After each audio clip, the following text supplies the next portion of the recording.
Bonjour à tous, donc me voilà aujourd'hui avec la recette de mon poulet aux olives ou poulet muhammar.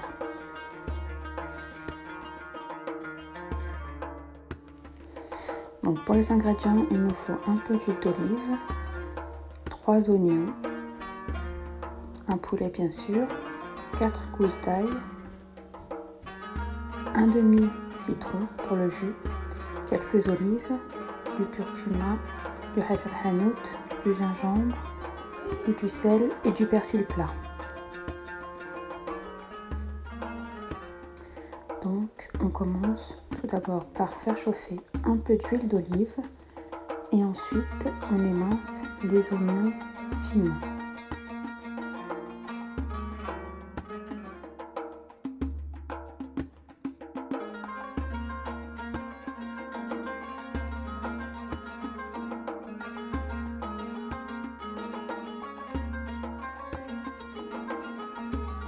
Voilà, donc en fait je rajoute mes oignons dans l'huile chaude. Ensuite je mets 3 cuillères à café de hasel hanout, une cuillère à café de gingembre et une cuillère à café de curcuma. Un peu de sel, donc là je mets 2 cuillères à café. Voilà, et ensuite je mélange et je laisse quelques minutes revenir le tout. Donc il faut quand même surveiller, être à côté pour pas que ça crame. Donc tout ça à feu doux. Donc ensuite je rajoute mon persil émincé. Je laisse revenir. Et voilà, au bout de quelques minutes, une fois que mes oignons ont bien sué, je les enlève de la marmite. Et là je remets un petit peu d'huile d'olive pour faire revenir le poulet.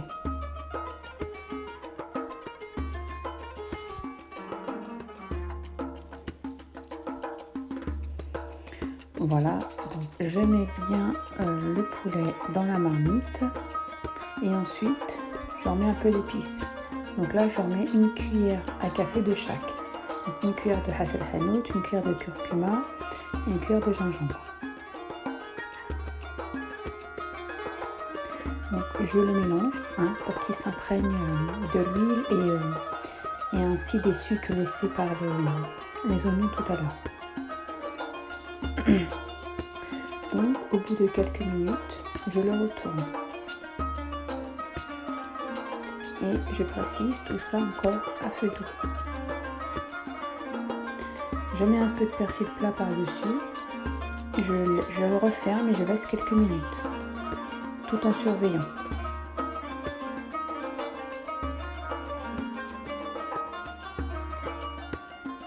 Voilà, donc là on voit que le poulet quand même a doré un peu des deux côtés.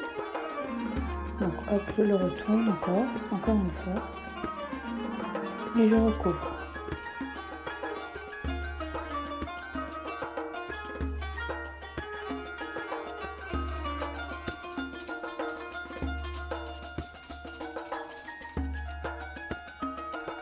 Donc au bout de quelques minutes, une fois que le poulet a doré et s'est imprégné de l'épice et de l'huile d'olive, je rajoute mes oignons que j'avais enlevés tout à l'heure.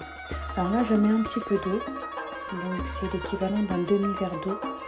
Donc j'en mets pas plus parce que les oignons vont lâcher de l'eau.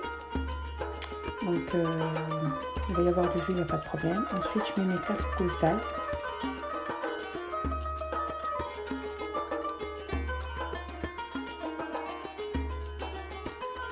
Voilà, ensuite je presse mon demi-jus de citron sur le poulet.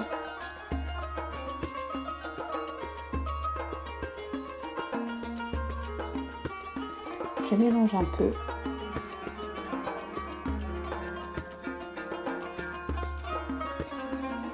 Voilà, donc je vous montre un peu de l'aspect ça a. Donc maintenant je couvre. Alors je laisse cuire. Voilà, donc alors la cuisson m'a pris environ 1 heure. Donc je laisse cuire tout en remuant de temps en temps, en vérifiant surtout s'il y a toujours de l'eau ou pas. Et en retournant le poulet. Donc là vous voyez le poulet a doré de l'autre côté. Donc voilà, je vous montre. Donc il faut vraiment remuer régulièrement et laisser cuire à feu doux. Mais à part si c'est pour remuer, il ne faut pas ouvrir le couvert. Il faut vraiment laisser au maximum le couvert fermé.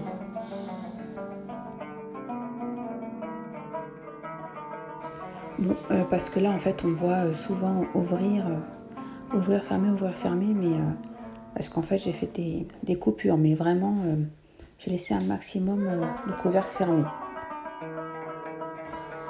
Donc voilà, donc là ça fait à peu près 1 heure de cuisson. Je commence à préchauffer mon four à 200 degrés pour pouvoir faire cuire mon poulet.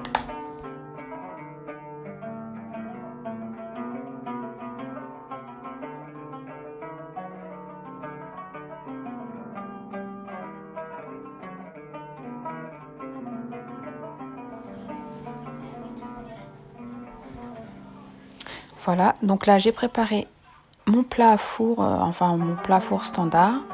Donc je retire le poulet, je le place dans mon plat à four, je mets un peu de beurre par-dessus et je l'enfourne une 30aine de minutes.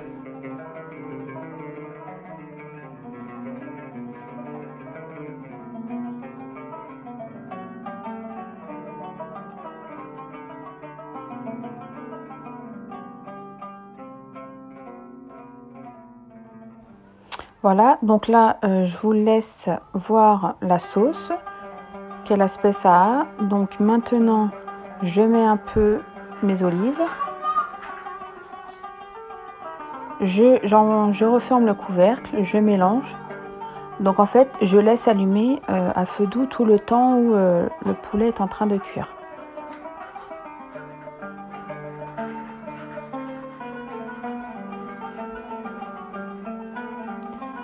Je rajoute un petit peu d'eau. Au bout de quelques minutes, je me suis rendu compte qu'il fallait que je rajoute un peu d'eau. Donc voilà, donc je pense que sur toute la cuisson, ça a dû me faire un petit peu moins d'un verre d'eau. Voilà, donc ensuite je mets du persil plat et je recouvre et j'éteins. Donc au bout d'une 30aine de minutes, 35 minutes, mon poulet était cuit, donc je l'enlève et je commence la découpe pour la préparation du plat.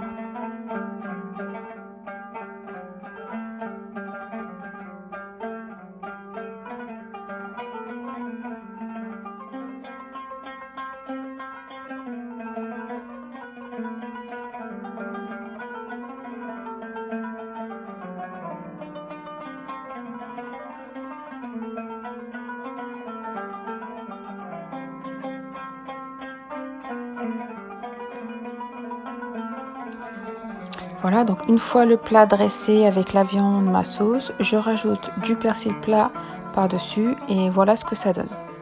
Donc accompagné d'un pain maison, c'est très bon. Et également, après on peut faire des frites à côté, ça se mange sans faim. Voilà, je vous remercie d'avoir regardé ma vidéo.